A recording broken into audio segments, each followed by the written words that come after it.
Hello বন্ধুরা, দেখো আমরা এখন আমি আর এদিকে মুখ দিয়ে লালা পড়ছে। দেখো আমি আর আমার ভাইপো দেখো এই গাছের তলায় এসে বসে আছি। আর প্রচণ্ড রোদ আর গরম, আর এইখানটা এই গাছের তলায় একটু হাওয়া দিচ্ছে, তার জন্য গাছের তলায় একটু এসে বসে আছি। ঘরে সবসময় ভালো লাগছে না। আর আমাদের ধান জমিটা, এখান থেকে ঠান্ডা হাওয়া আসছে।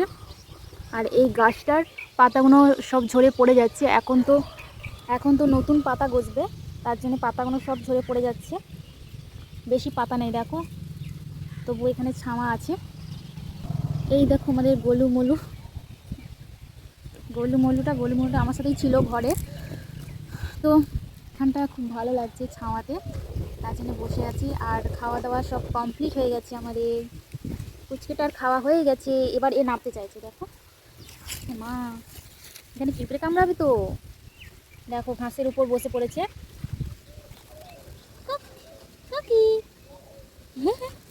কাকি, পিঁপড়ে কামড়াবে। আর দেখো এরকম মুখ দিয়ে লাল পড়ছে। আর আমার মারা গেছে, জমিতে আলু ভাঙা চলছে, আজকে হলে আলু ভাঙা শেষ হয়ে যাবে, তো মারা গেছে। আর আমি, আমার বোন, বৌদি, এই কুচকুটা বাড়িতে আছি, আর সবাই মাঠে চলে গেছে। আর এত রোদে কিভাবে যে কাজ করছে, প্রচণ্ড রোদ, টেকা যাচ্ছে না। তো চলো বন্ধুরা, আজকের মিনি ব্লগটা এই পর্যন্তই। আবার দেখা হবে আর একটা নতুন মিনি ব্লগে। বলে দাও বাই বাই। Bye bye.